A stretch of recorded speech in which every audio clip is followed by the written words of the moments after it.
utang na pera kasi lahat naman po talaga magaganda. Maganda po ang pabahay, eskwelahan, ospital ng Maynila at Manila Zoo. Diyan po ginamit yung pera. Kaya lang, sabay-sabay pinagawa. Wala naman pala tayong sariling pera. Kailangan palang utangin natin. Bakit naman natin kailangan gawin yun? Pwede naman tayong mag-ipon ng kaunti, magpagawa ng ilan, mag-ipon ulit, magpagawa ulit.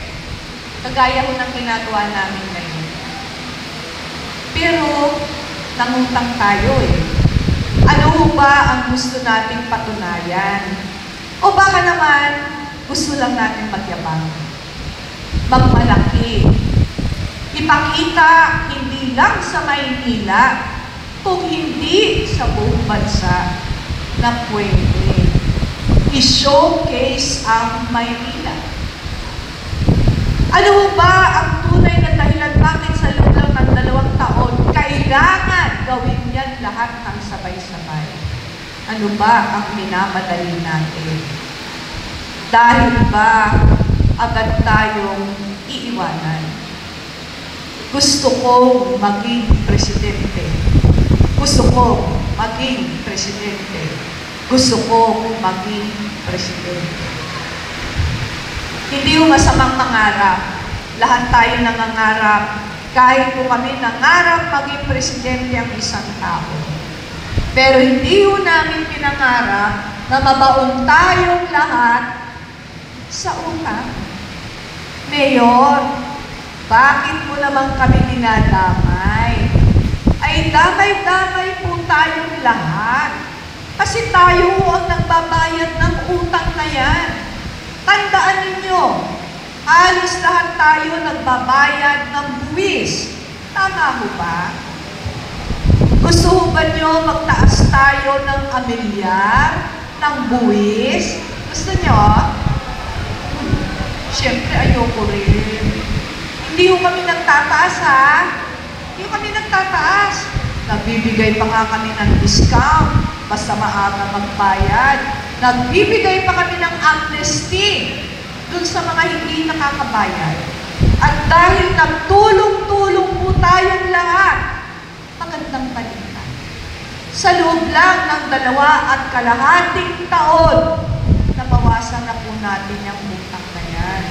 Kasi nakapagbayad na po tayo ng halos 3.2 billion pesos. Kaya maraming salamat po sa inyong lahat. Kaya naman pala, Mayor, wala kang napagawa kasi bayad ka lang ng bayad ng utang. Hindi rin po. Kahit nagbabayad tayo ng utang, wala mo tayong pinigil na kahit anong proyekto o programa. Nagdagdag pa tayo. Kaya lang ngayon po, yung dating tumakbong presidente gustong bumalik ng Maynila. Ang sabi po niya, yan si Ate Hani, mahal ko yan. Pero, mas mahal ko ang Maynila. Mahal ko ang Maynila. Ang sigaw nila, bumalik ka na. Bumalik ka na. Bumalik ka na. Babalik daw po. Talaga babalik? Pagkatapos na naman ng 3 taon, 2028, presidential election ulit. Ay, meron na palang for President movement 2028. Gusto ko maging presidente. Paalala ko lang po sa inyong lahat, hindi po tayo isang beses lang iniwan, nakailang ulit na po. At sa tuwing hindi magtatagumpay, mahal ko ang Maynila. Mahal ko ang Maynila. Talaga kayang mahal ang Maynila o ginagamit na lang ang Maynila? Alam mo ba nila ang pakiramdam ng buwan-buwan nagbabayad ng napakalaking utang? Alam mo ba ninyo na magbabayad tayo ng utang hanggang 2042?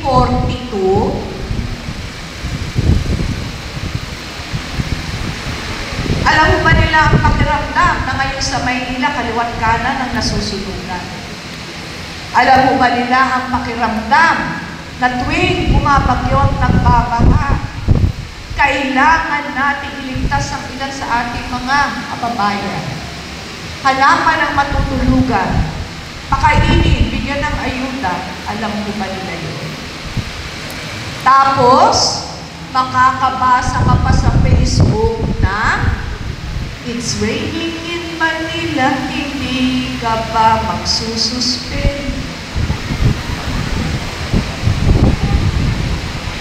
Ang laking tulong, hindi na nga nakatulong dahil wala naman sa Maynila ng kasampa.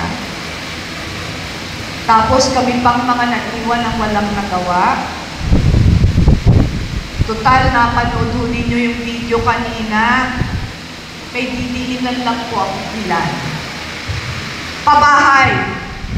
7 po ang pabahay natin.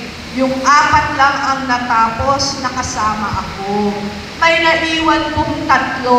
Kami po ang nagtuloy, nagtapos, nagbukas.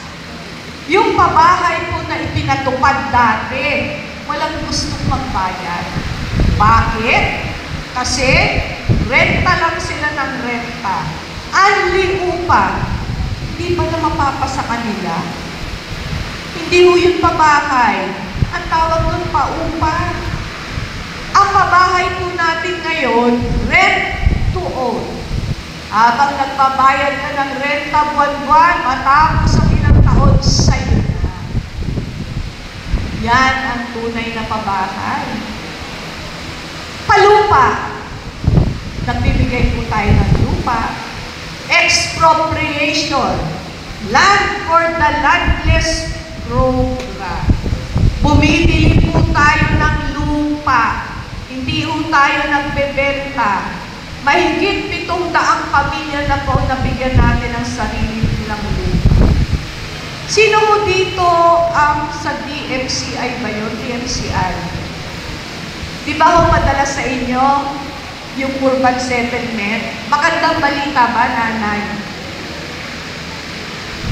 Mapapas sa inyo na yung lupang pinapangarap ninyo. Sa mga susunod na linggo, patadagdagan pa ho yan. Yung iba po galing sa lugar ninyo. Pabahay at palupa. Eskwelahan. Yung nakasulat